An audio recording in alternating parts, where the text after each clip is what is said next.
ce webinaire ce soir sur le thème des niveaux de l'intelligence collective. Donc, vous le savez sans doute déjà, hein, avec Jean-François, nous intervenons dans les organisations et au fil de ces années passées, nous nous sommes rendus compte à quel point derrière ces termes d'intelligence collective, on ne met pas toujours la même chose, ça n'a pas toujours la même intensité et il y a effectivement des différences qui font que la façon dont on va la faciliter avec certains individus, avec certaines équipes et certaines organisations ne va pas être la même que dans d'autres.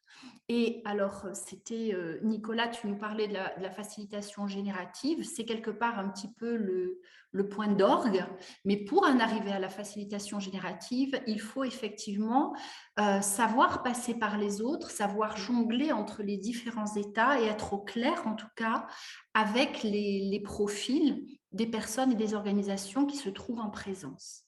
Je ne sais pas si vous avez observé ça aussi, mais quand je travaille dans certaines organisations, quand j'introduis la notion d'intelligence collective, après les gens me disent, mais ça y est, tout le monde commence à dire, ça, c'est pas intelligence collective. Ah non, mais ça, c'est pas intelligence collective.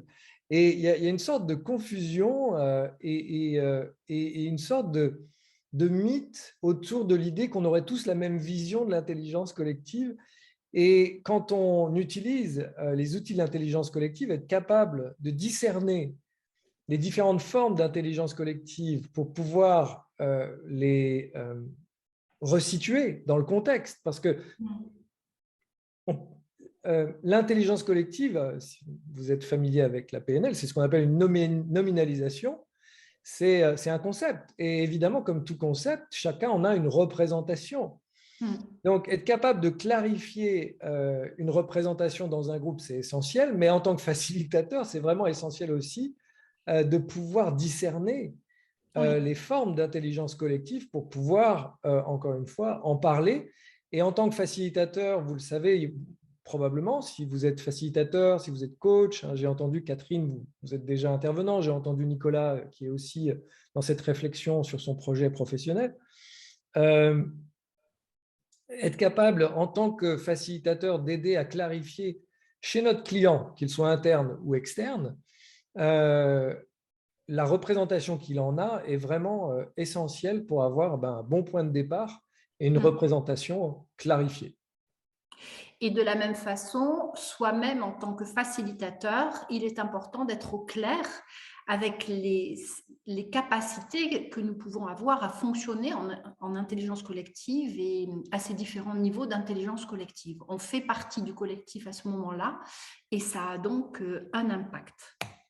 Alors, oui, j'en pardon. profite juste pour saluer l'initiative de l'association Vision Collective Oui. qui, le 1er avril prochain, je vous en parle si vous êtes proche de Lyon, même pas proche, parce que j'ai compris que vous êtes plutôt soit à Montpellier, je ne sais pas d'où Nicolas vous venez, mais donc le 1er avril, c'est le congrès de l'intelligence collective à Lyon, organisé par l'association Vision Collective, et Elisabeth est un des membres fondateurs de cette association.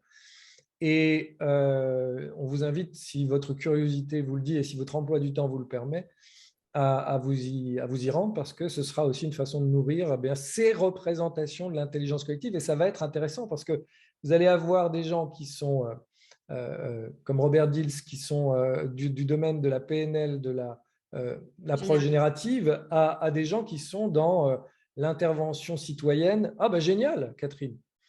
Vous allez avoir des gens qui sont dans l'intervention citoyenne, au niveau démocratique. Donc, vous allez avoir des intelligences collectives, ou en tout cas des perspectives sur l'intelligence collective qui sont intéressantes et qui vont dans le sens de ce webinaire ce soir. Pas de problème, on va faire avec le micro, on fait avec les moyens qui sont là.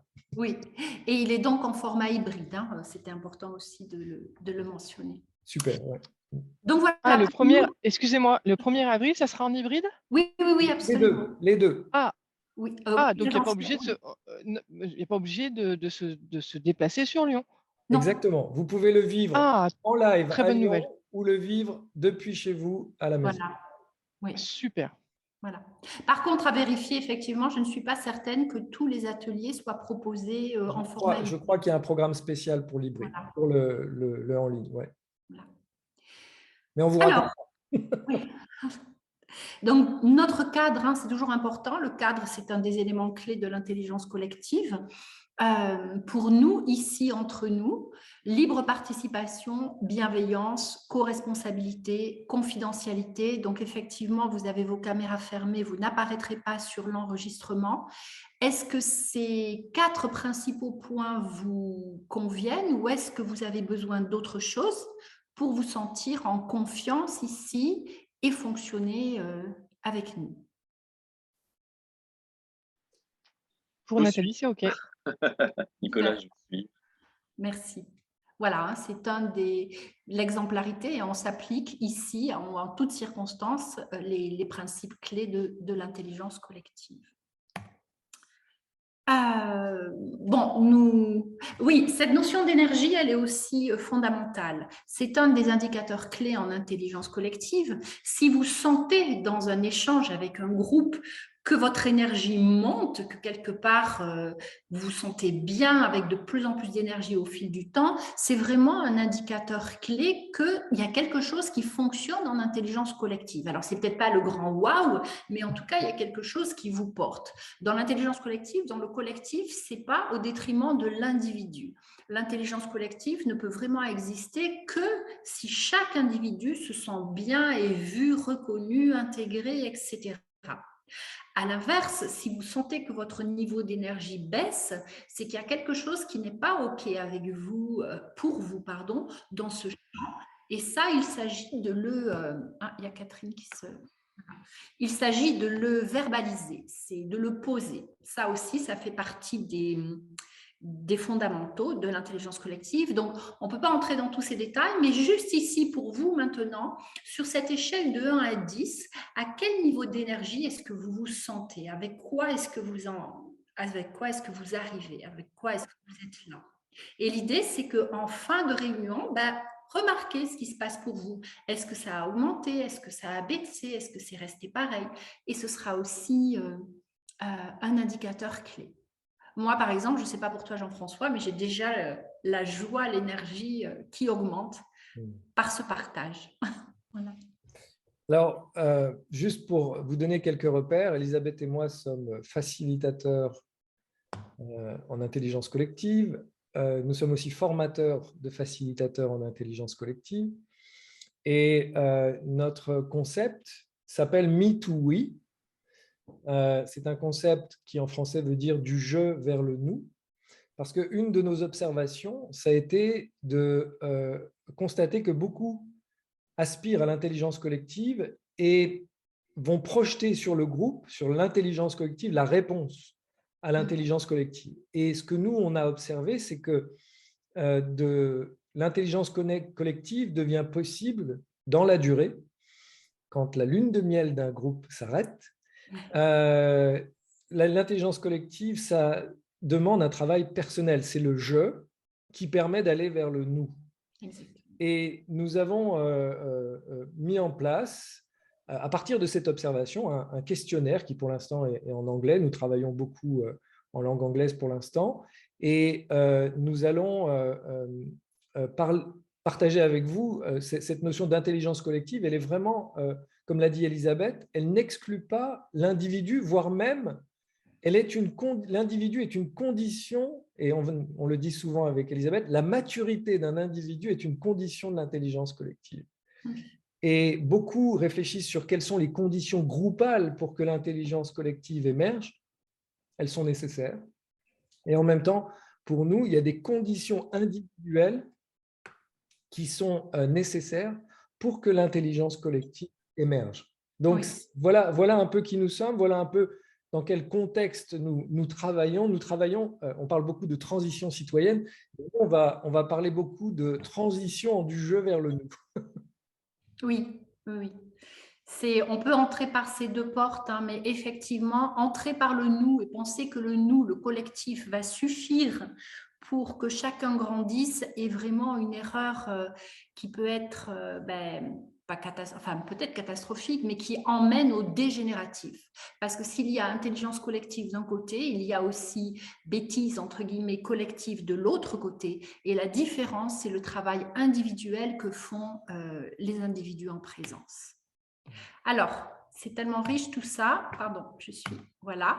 Alors, il y a une enquête qui circule depuis quelques mois sur les compétences clés qui vont être de plus en plus demandées et nécessaires aux organisations dans les semaines et les mois à venir. Et l'intelligence relationnelle, la résolution de problèmes, l'intelligence émotionnelle, la créativité, tout ça, ça en fait partie. On pourra vous passer le lien de cette enquête si cela vous intéresse. En tout cas, le focus de ce webinaire ce soir est autour de la résolution de problèmes complexes et de la prise de décision. Bien sûr qu'il y a toujours tout ça, mais le niveau de maturité va vraiment, des personnes en présence, faire que les décisions seront prises de façon plus ou moins porteuse au cœur de ces problèmes. Alors, ici, ce qu'on a envie de clarifier avant d'aborder les différents niveaux d'intelligence collective, c'est qu'on n'a pas toujours besoin d'intelligence collective. Je vais prendre un événement simple. Pour aller chercher le pain, je n'ai pas besoin d'intelligence collective. C'est une tâche simple qui en comprend d'autres, mais ouvrir ma porte, mettre mes chaussures, ouvrir ma porte, marcher jusqu'au boulanger, acheter du pain, revenir avec le pain ne nécessite pas forcément d'intelligence collective. Et ça, pour nous, c'est vraiment important de comprendre qu'il y a des domaines où on voudrait, et on a le cas avec Elisabeth en ce moment, on fait partie d'un collectif où on a une personne qui nous appelle pour prendre n'importe quelle décision, elle a besoin du collectif. Mais elle a besoin du collectif, mais elle n'a pas forcément besoin d'intelligence collective. Trouver le nom d'une adresse mail, ça ne demande pas forcément de l'intelligence collective, ça va demander peut-être de la collaboration, ça va peut-être demander du soutien, mais ce n'est pas de l'intelligence collective au sens propre du terme. Donc, dans la compréhension de l'intelligence collective, il y a des situations simples qui ne requièrent pas d'intelligence collective, mais qui vont être plutôt dans une approche qu'on va appeler descendante, délégative. Tu fais et puis c'est simple, tu vas chercher le pain. Mon fils de 11 ans est capable de le faire en tout cas. Ensuite, il y a des situations qui sont compliquées. C'est-à-dire qu'il y a plusieurs éléments qui rentrent en ligne de compte, mais le système est assez linéaire. C'est-à-dire que si j'appuie sur le frein de ma voiture, il y a toute une séquence d'éléments qui sont programmés, prévus pour qu'à la pression de mon pied, eh bien, s'enchaîne une série d'événements qui vont faire qu'à un moment donné, les freins du disque, le disque de frein vont serrer le roulement et que ma voiture va freiner. C'est un système compliqué parce qu'il y a plusieurs éléments, mais c'est relativement linéaire. Et pendant longtemps, on a eu une vision du monde qui était assez mécanique et assez linéaire. C'est-à-dire que les éléments sont très compliqués, ils s'enchaînent, mais il n'y a rien de complexe là-dedans. Et beaucoup de collectifs se trouvent face à des problématiques aujourd'hui complexes, c'est-à-dire qui requièrent l'intelligence collective parce qu'on ne sait pas résoudre ces problèmes et qu'il y a plusieurs dimensions qui sont en ligne de compte, mais qui ne sont pas forcément linéaires, et qui vont traiter ces problématiques systémiques, c'est-à-dire globales, avec une vision compliquée. C'est-à-dire, on va essayer de faire des résumés linéaires. Si c'est produit ça, c'est parce qu'il y a telle cause 1, qui a eu telle cause 2, qui a eu telle cause 3, qui a eu telle cause 4, et on a trouvé le problème, on pense qu'on a résolu le problème. Mais quand vous comprenez, par exemple, la guerre en Ukraine, c'est un problème complexe, ce n'est pas un problème compliqué. Il y a tellement de facteurs qui sont historiques, culturels, je ne peux pas tous les citer, mais c'est un problème complexe. On ne va pas le résoudre avec des solutions qui résolvent des problèmes compliqués. Si on avait, j'ai découvert il n'y a pas si longtemps que ça, que dans un avion, les câbles sont triplés. C'est-à-dire que tous les systèmes dans un avion, il y a 3 câbles qui sont les mêmes. Pour si jamais il y en a un qui faillit, eh bien, le deuxième va se mettre en route et le troisième va se mettre en route. On a trouvé des solutions à des problèmes compliqués. On a mis 3 câbles de plus. Eh bien, dans l'univers complexe, c'est faire plus de la même chose, mais qui ne marche pas, parce que ce n'est pas en mettant 3 câbles supplémentaires à une problématique qu'on va la résoudre, parce qu'il y a tellement d'intervenants, il y a tellement de parties prenantes, il y a tellement d'enjeux et il y a tellement de dimensions à prendre en compte que l'intelligence collective, c'est-à-dire la capacité de réunir plusieurs perspectives sur une problématique, de créer dans cette diversité l'émergence de solutions qui vont être adaptées et en tout cas la meilleure solution possible à un moment donné, eh bien c'est là où on rentre dans le complexe et c'est là où on va avoir besoin de ces différents types d'intelligence collective. Et juste pour vérifier, est-ce que cette notion elle est claire pour chacun d'entre vous, cette différence entre simple, compliqué, complexe? Dans le chat, si vous pouvez mettre oui, un peu, beaucoup, passionnément, la folie de ce qui est clair pour vous. Allez-y.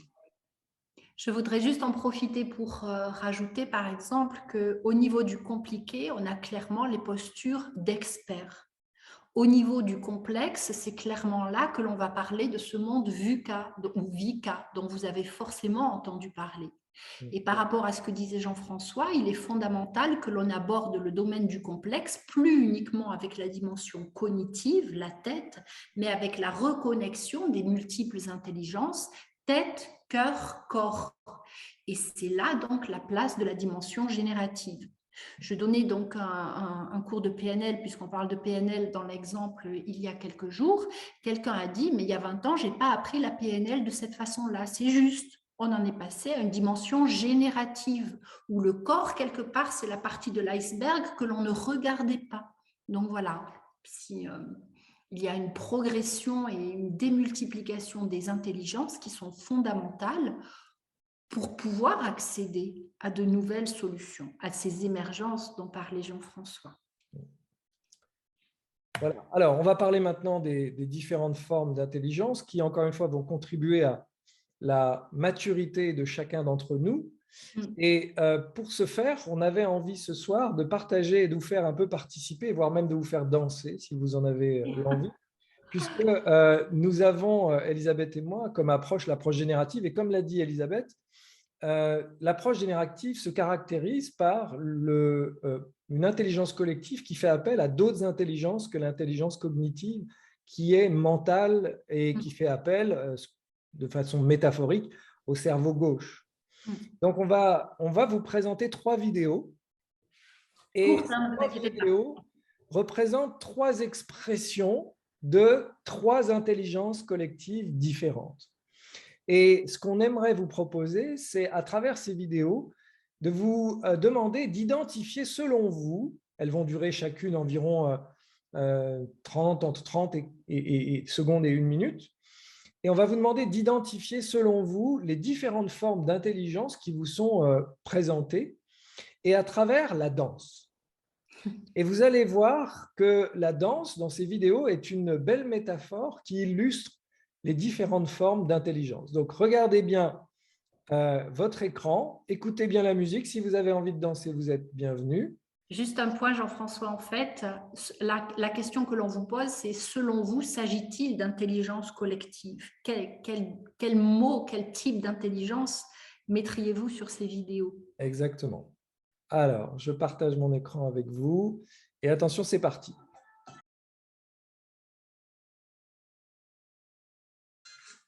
Alors, dans le chat, je vous invite à noter quels sont les mots qui vous sont venus pour la vidéo 1. Allez-y. Vidéo 1, quels sont les mots qui vous sont venus? Alors, énergie, partage, synchronisation, improvisation et joie. Vidéo 1. Ah bon? Excellent. Voilà. D'autres mots qui vous seraient venus?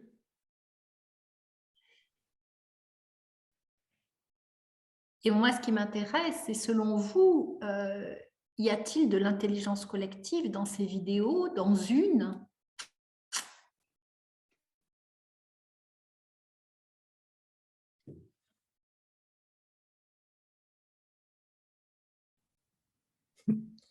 Cool, ensemble, participative. Mm. Alors, c'est intéressant parce que pour nous, quand on regarde ces vidéos, et encore une fois, je ne prétends pas que ce soit absolument ce regard qui soit le vrai, il y a plusieurs vérités qui peuvent cohabiter ici. Pour nous, nous avons différencié dans ces vidéos ce qu'on va appeler l'intelligence grégaire avec l'intelligence collectée et avec l'intelligence générative, la co-création. Et l'émergence. Et l'émergence. Alors, je vais reprendre un peu la différence entre ces trois intelligences. Alors, il existe plusieurs grilles de lecture pour comprendre les différentes formes d'intelligence. Celle-là, elle nous semble intéressante. Celle que vous connaissez peut-être, qui est souvent la plus connue, c'est 1 + 1 = -1. C'est-à-dire que quand un collectif travaille ensemble, quand deux personnes, par exemple, ou plusieurs personnes travaillent ensemble, 1 + 1, eh bien, il arrive parfois qu'elles produisent -1 que ce qu'elles font elles-mêmes toutes seules. Donc, très clairement, dans ce cadre-là, ce n'est pas l'intelligence collective, on est plutôt dans une approche qu'on va appeler, nous, dégénérative. Vous mettez des personnes ensemble, elles produisent moins que si une personne était toute seule. Donc là, ça n'a pas de sens, en tout cas. Ensuite, il y a le 1 + 1 = 0. Donc, c'est l'idée que vous mettez deux personnes ou un groupe ensemble et ils ne produisent rien. Donc là, clairement, ça ne sert à rien dans ce contexte-là. Il y a le 1 + 1 = 1. Ça, autant travailler tout seul, puisque dans ce contexte-là, vous produisez seul, à deux ou à plusieurs, ce qu'une seule personne aurait produit. Donc, clairement, ça n'est pas de l'intelligence collective. Et là où ça commence à être intéressant, c'est le 1 + 1 = 3, c'est-à-dire que le tout est plus grand que la somme des parties. Là, on rentre dans l'intelligence collective, ce que nous, on va appeler dans l'intelligence générative et collaborative. Alors, ça, c'était une grille pour vous donner un premier point de vue. Maintenant, les trois qu'on vous propose. Donc, dans l'intelligence grégaire, le lien, il est naturel et il est basé sur la survie. Et c'est très intéressant de voir comment des groupes qui sont en situation de survie sont apparemment collectivement intelligents, alors qu'en fait, ils sont dans une émergence basée sur une réaction dans le but, presque sous la forme d'habitudes. Et ces habitudes, ces réflexes de survie sont basés sur une réaction à l'environnement et à ce qui se produit dans l'environnement. Et dans certaines organisations, par exemple, je travaille pour une société d'autoroute, c'est fascinant de voir que lorsqu'il y a un accident et qu'on voit ces drames parfois à la télé, il y a une forme de sérénité collective qui s'installe parce que chacun connaît son rôle, il y a une sorte de chacun va faire ce qu'il a à faire. Et on le voit dans certaines situations dramatiques où les gens s'organisent sans s'être co-organisés et ils vont trouver des solutions pour… L'autre jour, je voyais un requin qui était échoué sur une plage. Et les gens vont trouver des solutions. Et là, on est vraiment dans ce qu'on appelle l'intelligence grégaire et qui peut sembler être une forme d'intelligence collective, sauf que ce qui est vraiment à différencier, c'est que c'est en réaction. Et vous connaissez la différence entre la réactivité et la proactivité. Dans la réactivité, on réagit contre ou face à. Dans l'intelligence collective, on n'a pas forcément besoin de réagir face à. On peut être proactif, c'est-à-dire on va l'expliquer un peu plus tard. Ensuite, il y a l'intelligence collectée, pas l'intelligence collective, on y est presque. C'est le 1 + 1 = 2. Donc là, on est vraiment dans l'approche, et c'est, vous l'avez compris, la deuxième vidéo, c'est cette organisation de ce spectacle asiatique où tout est coordonné, mais derrière ça, il y a une répétition, il y a des rôles, il y a toute une organisation qui génère cet effet magnifique et que d'ailleurs beaucoup d'organisations reprennent. C'est-à-dire il y a un metteur en scène qui a créé un spectacle, il y a des acteurs qui vont venir jouer ce spectacle en passant par des répétitions et c'est très formalisé, c'est très structuré et tout est construit autour de la structure des séquences qui se produisent durant le spectacle. Il n'y a pas d'émergence. Si tout d'un coup, il y en a un qui, au moment de faire les bras, décide de faire « ça ne va pas du tout aller, quoi. » Tout est basé dans cette organisation sur la précision au millimètre presque. Et vas-y, si je peux me Elisabeth. permettre, Jean-François, par rapport à un échange qu'on avait justement dans ces 2 vidéos, même s'il s'agit de grégaire ou de collecté, il y a de la joie. On peut y trouver de la joie et un certain engouement par rapport à un système qui fonctionne bien. Il y a de la joie, de la satisfaction quand même, ça peut. Et ça, cette intelligence collectée, elle est très utile dans les systèmes compliqués. C'est-à-dire quand il n'y a pas besoin d'émergence ou qu'il n'y a pas besoin, ou que les solutions sont déjà connues. Ben voilà, on rajoute 3, on triple les câbles dans l'avion, comme ça, s'il y a un problème, eh ben on va réussir à trouver un autre câble. S'il y a un problème, on va réussir à trouver une solution. Donc, dans ces contextes-là, il n'y a pas besoin d'émergence. Il n'y a pas besoin de trouver des solutions à des problèmes complexes, pour le coup. Donc, l'idée de l'intelligence collectée, c'est essentiellement morcelé, c'est mécanique, c'est linéaire, c'est A entraîne B qui entraîne C, c'est le rôle de A qui est clarifié par une fiche de poste, c'est le rôle de B qui est clarifié par une fiche de poste qui doit bien rester dans son périmètre parce que si tout d'un coup il a envie de sortir de son périmètre, ça va poser problème dans l'organisation parce que ce n'était pas prévu comme ça. Et donc, le problème, c'est que beaucoup d'organisations, notamment des grosses organisations, sont construites sur cette organisation hiérarchique, sur ce qu'on appelle le top-down en anglais, c'est-à-dire du haut vers le bas.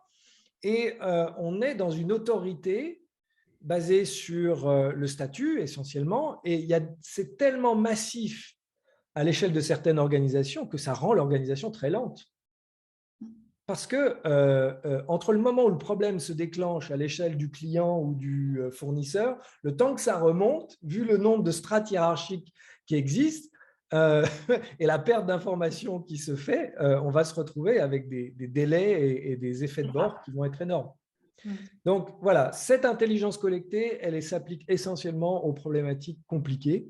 Et parfois, le problème, c'est qu'on va chercher à appliquer aux problématiques complexes des solutions qui viennent de l'intelligence collectée, c'est-à-dire qu'on va fonctionner comme si des problématiques complexes pouvaient se résoudre par des solutions linéaires, des solutions qui sont basées sur la causalité linéaire et qui posent problème puisque, en gros, il y a tellement d'acteurs et la causalité, elle est systémique. Ce n'est pas A cause B, c'est A est en lien avec B, est en lien avec C, est en lien avec D, qui en plus est en lien avec G. Et tout d'un coup, il y a Z qui rentre là-dedans. Là, on rentre dans le complexe. Et donc, on va rentrer dans une intelligence collective qui va demander de trouver des solutions à des problèmes qui ne se sont jamais posés avant et qui ont une telle systémie dans leurs problématiques que l'enjeu, ça va être de faire intervenir le plus de points de vue possible parce que dans le linéaire, on est basé sur la hiérarchie, dans le compliqué, on est basé sur la hiérarchie, dans le complexe, on est basé sur l'émergence de rôles, sur l'émergence d'actions qui sont coordonnées et non pas ordonnées par le statut de quelqu'un qui est au-dessus de vous. Et par rapport à ce que tu disais dans le chat, Nicolas, effectivement, dans la 3e vidéo, il y avait ces moments d'émergence. Et ça, ils peuvent se produire quand on est attentif à l'autre, qu'on sent le moment où on est aspiré, dans un moment aussi où on va rajouter quelque chose, et il y a quelque chose qui vient à travers tous les participants. Et pour en arriver là, c'est d'autant plus possible qu'il y a ce niveau de maturité dont Jean-François vous parlait tout à l'heure, la maturité individuelle à fonctionner en intelligence collective. Et cette maturité, c'est à la fois, je suis en capacité de déceler si le problème est simple, compliqué ou complexe, je suis aussi en capacité de déceler Si j'ai besoin de me mettre, alors on va vous en parler, on va parler de dépendance, contre-dépendance, indépendance ou interdépendance au niveau des postures, parce que fonctionner en intelligence collective, ce n'est pas forcément aller dans le sens du groupe, c'est à certains moments, si je décèle qu'il y a un danger, me mettre en contre-dépendance par rapport au groupe. Et c'est là où la diversité des points de vue, la diversité des perceptions, les divergences d'opinion, dans un problème complexes vont vraiment être vitaux pour parfois éviter ces catastrophes. Donc, il s'agit là que chaque individu en présence ait la maturité et le courage de s'affirmer si c'est nécessaire ou de se mettre en retrait à d'autres moments.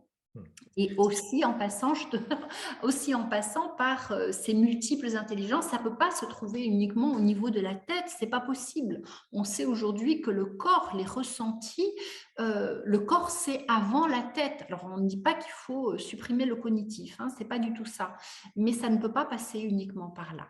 Ce qui est aussi intéressant dans cette approche générative sur l'intelligence collective générative, c'est que dans l'approche compliquée, on va s'appuyer sur des règles qu'il faut respecter.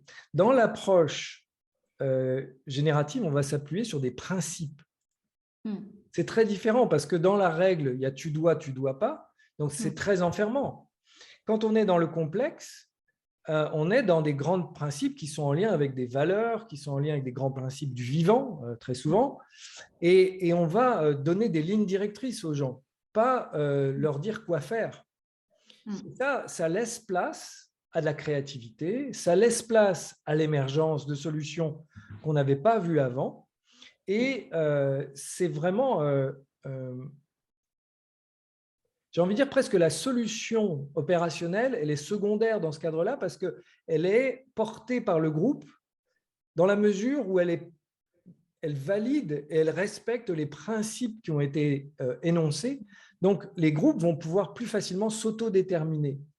Et c'est là où on voit le risque pour les organisations pyramidales. Si tout d'un coup, on imagine dans une entreprise des gens qui peuvent s'auto-organiser, c'est-à-dire qu'ils n'ont pas forcément besoin d'en référer sur tout, sachant qu'en gros, le principe est plus important que la règle, eh bien, effectivement, ça laisse une grande liberté, ça laisse une grande autonomie, mais ça veut dire aussi qu'il y a de la place pour l'erreur et que l'erreur est bienvenue dans ces systèmes parce que, encore une fois, l'idée qu'une solution soit la solution dans le monde dans lequel on vit aujourd'hui à l'échelle des problèmes complexes, c'est une illusion.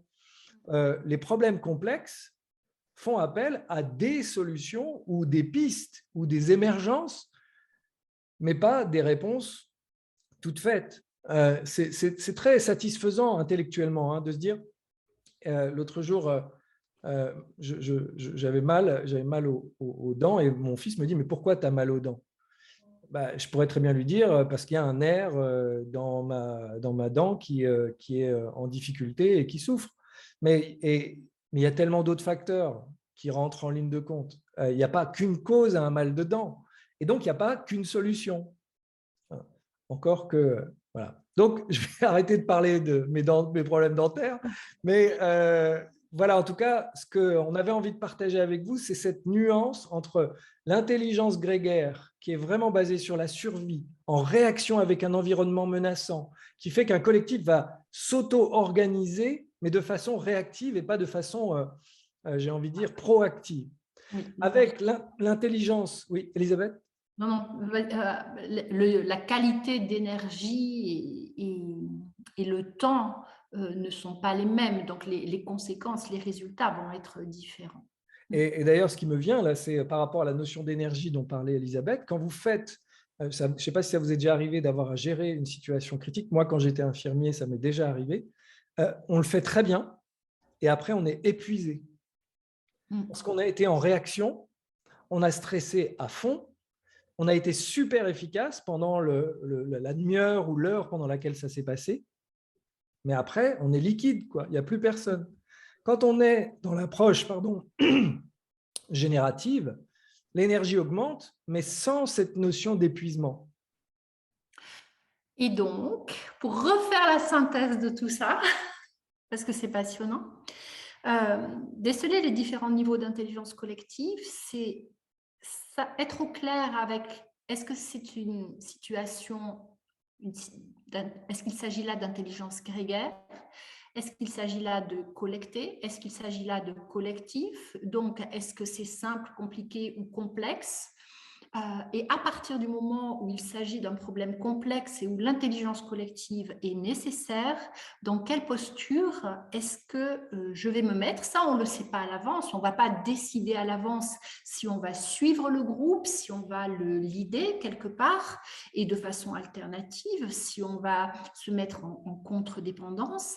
Mais ça va émerger. Ça va émerger à partir d'une posture d'alignement. Donc, il s'agit vraiment d'être centré en soi et en capacité d'accueillir ce qui se passe dans le système. Et on a déjà fait d'autres webinaires sur ce thème-là, donc ils sont en replay si ça vous intéresse, mais effectivement, au sein d'un groupe, on peut passer par la posture de dépendance, c'est-à-dire je n'ai pas l'expertise nécessaire ou je suis nouveau dans une équipe, par exemple, je me mets en situation de dépendance dans ce groupe, parce que me mettre, par exemple, en indépendance, ça pourrait le mettre en danger.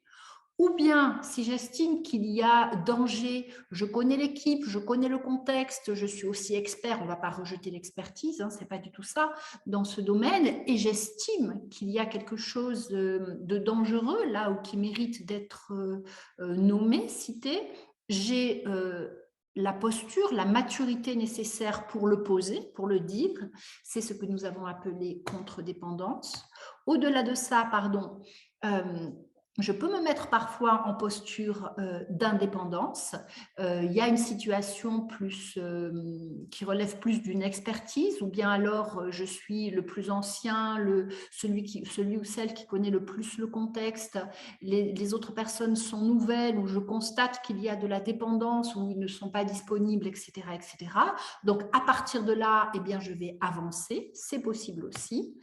Et la posture idéale, la posture d'interdépendance, c'est vraiment celle qui va être consciente de ces différentes possibilités et qui va jongler en fonction du moment, du contexte, des individus en présence,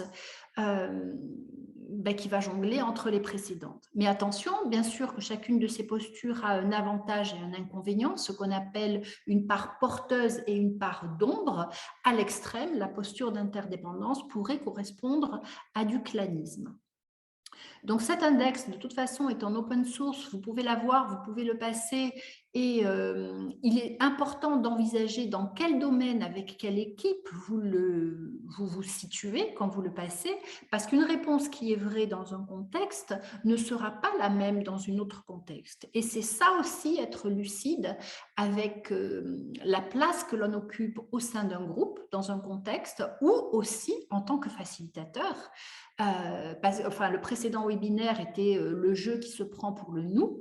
Quand le facilitateur n'est pas en capacité de contenir le champ, d'avoir cette posture du nous, ça pose une difficulté. C'est pas parce qu'on est facilitateur qu'on sait, et en même temps, c'est pas parce qu'on est facilitateur que l'on doit s'effacer. Donc, si vous êtes PNListe, cette posture du nous implique vraiment de savoir passer par les 3 premières postures. Le je, le tu et le méta, celui ou celle qui observe.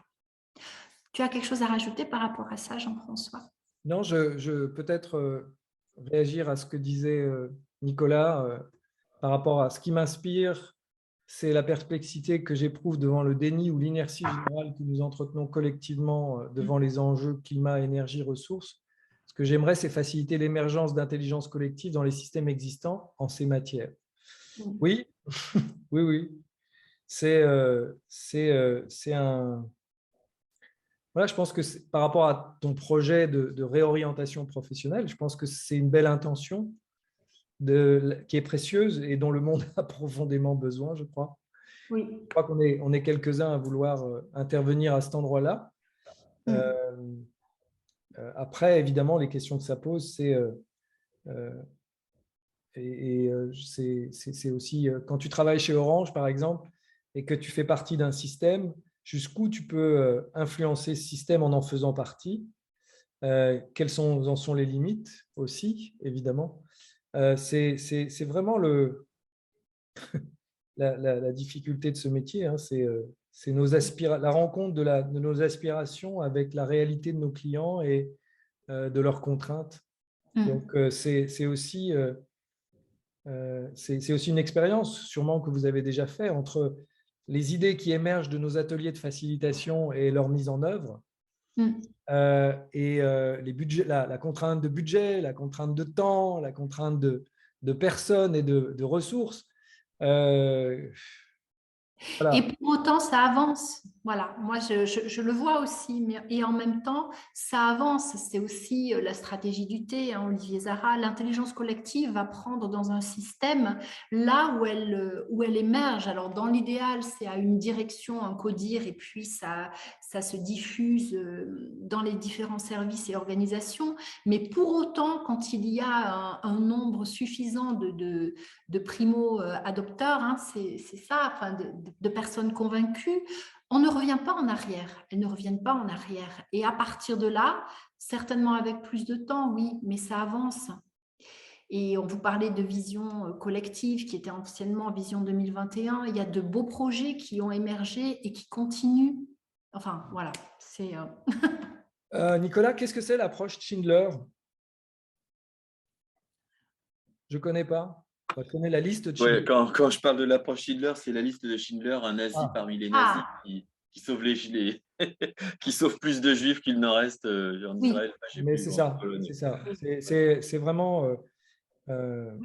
c'est pas en luttant contre un système qu'on le change, on le change depuis l'intérieur. De l'intérieur, exactement. Étape par étape, quoi. Oui, tout à fait. Oui. Donc, par rapport à ça, puisque le temps passe, effectivement, il y a un cursus de facilitateur qui démarre la semaine prochaine. Bon, il y en aura d'autres. La particularité de notre cursus avec Jean-François, c'est qu'il essaie d'intégrer ces différentes parties. Donc, bien sûr, vous êtes co-certifié avec Robert Diels pour la partie intelligence collective du Diels Strategy Group et la générativité.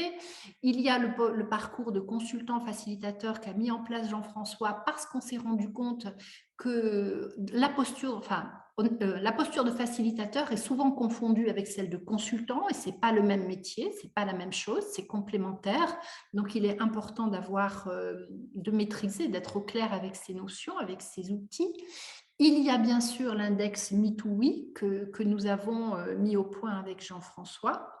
Et vraiment avec cette idée dans nos groupes de travail de faire un focus sur l'intelligence collective au service de quoi dans la société. Donc, c'est vraiment ce que tu disais, Nicolas. Intelligence collective pour l'intelligence collective, le fun, la joie, les jeux, les émergences, c'est bien, on reprend de la joie, mais c'est au service de quoi? Et avec Jean-François, on a vraiment à cœur aussi de faire des ponts avec d'autres approches, notamment la créativité ou voilà, d'autres domaines qui avancent aussi avec cette intention de créer un monde auquel on ait envie d'appartenir. Voilà. Je ne sais pas si tu veux rajouter quelque chose. Alors, Nicolas dit que ce n'est pas forcément clair. Alors, on a un dispositif de formation de facilitateur qui dure 6 jours, espacé sur environ 9 mois. Oui.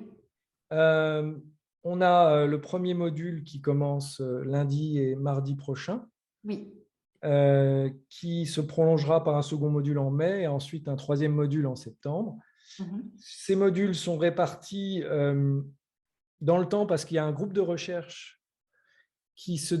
auquel vous allez appartenir durant toute la formation pour vivre et expérimenter non seulement les outils que vous apprenez, mais aussi réfléchir en commun sur un sujet qui vous mobilise. Oui.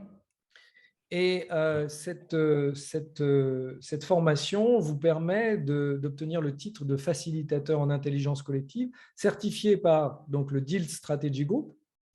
Et la spécificité de cette approche, c'est que c'est une formation de facilitateur en collaboration générative, c'est-à-dire le 3e niveau qu'on a vu ce soir. C'est une approche qui se différencie des autres approches de facilitation par l'appel aux différentes intelligences, c'est-à-dire que vous allez apprendre à faciliter évidemment avec le mental et votre voix et vos mots, mais vous allez aussi apprendre à participants à se mettre dans des états génératifs et à utiliser d'autres intelligences que l'intelligence verbale ou l'intelligence cognitive pour susciter bien des solutions, encore une fois, qui ne seraient pas venues autrement. Ce sont des parcours que nous avons nous-mêmes suivis, Elisabeth et moi, en 2015, et même Elisabeth encore avant, et pour lequel nous sommes certifiés par Robert Dilts pour, à l'échelle internationale, former des facilitateurs avec cette approche. Oui, pardon. Est-ce que c'est plus clair, Nicolas, par rapport à la question que tu posais, à quoi ça ressemble? Oui, un petit peu. Qu'est-ce Mais qui te manque à ce stade? la pratique que j'ai de l'intelligence collective, c'est la sociocratie. Ouais. C'est d'autres outils aussi que j'utilise par ailleurs. Comme j'ai déjà utilisé le leaking, j'utilise un peu le dialogue intérieur. Et donc, je voulais voir un petit peu à quoi ça ressemblait pour vous, ce qui était proposé, pour voir un peu comment j'accroche. D'accord. Alors, vas-y, Elisabeth, vas-y. Ce que je pourrais dire, Nicolas, ayant participé à des associations, censées être pilotées suivant ces approches-là, c'est que au-delà d'un mot qu'on peut poser, c'est comme les organisations Opal, toutes les entreprises libérées, toutes ces choses-là, ça peut se faire en intelligence collective ou pas. Voilà. Et parfois, derrière ces mots, il n'y a pas d'intelligence collective. C'est un petit peu à travers tous ces congrès qu'on a pu voir et les témoignages d'organisation, etc. C'était vraiment le dénominateur commun, c'est-à-dire que quel que soit le mot que l'on met sur un système, dans l'idéal, sous ces mots, il y a un fonctionnement en intelligence collective. Mais par rapport aux vidéos qu'on vous a montrées tout à l'heure et de ces systèmes, ce n'est pas toujours le cas. Voilà mon partage par rapport à… Ce que je peux dire, c'est imagine, Nicolas, qu'en plus du dialogue intérieur, plutôt que juste d'écrire, parce que très souvent c'est écrit, en tout cas ça dépend comment c'est enseigné, mais très souvent c'est écrit, imagine maintenant qu'on demande à ton corps d'exprimer ces différentes parties de toi et de les dessiner. Imagine que tu utilises donc d'autres intelligences pour faire dialoguer ces différentes parties de toi et laisser émerger des prises de conscience, parce que justement, quand tu exprimes le mot ouverture, c'est aussi une sensation, c'est aussi un geste. Et d'explorer cet univers du geste, du corps, cet univers de la métaphore aussi. Ce que je ressens quand je suis contrarié, j'ai l'impression d'avoir la tête dans un étau. Ok, c'est quoi cette métaphore? Si tu devais la dessiner, ça voudrait dire quoi? Desserrer l'étau, par exemple. Donc, c'est aller chercher d'autres intelligences pour explorer ça. Voilà. J'espère que ça te donne une idée peut-être un peu plus précise. Ouais, ok, merci. Et je voulais dire, si vous êtes à l'aise avec l'anglais, demain soir, il y aura un autre webinaire donné par Robert Dilts et Steve Gilligan sur l'approche générative. Alors là, c'est le coaching génératif, mais de toute façon, c'est la générativité. Et justement, par rapport aux émotions difficiles, aux situations difficiles. Donc voilà, il y en a d'autres qui circulent en replay aussi, bien sûr, sur le net, mais ça peut être aussi une piste intéressante pour se nourrir de ce qu'apporte différemment la générativité, le mouvement génératif. Bien, nous arrivons à la fin de cette présentation. J'espère que vous y avez vu tout l'intérêt que ça représente d'explorer ces différentes formes d'intelligence collective et de les resituer dans l'ensemble. Donc, comme l'a dit Elisabeth, la plupart de nos webinaires sont sur YouTube, donc n'hésitez pas. Par rapport à la question de Nicolas sur certaines pratiques, dans certains webinaires, nous sommes moins théoriques et plus pratiques. Oui. Mais en tout cas, merci pour votre présence. J'ai aimé ce côté un peu intime. Oui, et je dirais même qu'avec vos caméras fermées, moi, je me suis sentie bien et en compagnie avec vous. Alors que parfois, c'est vrai, parfois la caméra fermée, c'est plus difficile. Voilà. Merci à vous pour votre présence et à très bientôt. Et peut-être à Lyon pour… Sachez que vous aviez 2 auditeurs avec mes enfants de 9 et 10 ans. Ah, génial. Pardon. J'adore. Oui, c'est bien. Plus ça commence tôt, mieux c'est. Exactement. Allez. Merci à tous les deux et à tout le monde. Au revoir. Bonne soirée et à bientôt. Au revoir Nathalie, au revoir Catherine aussi.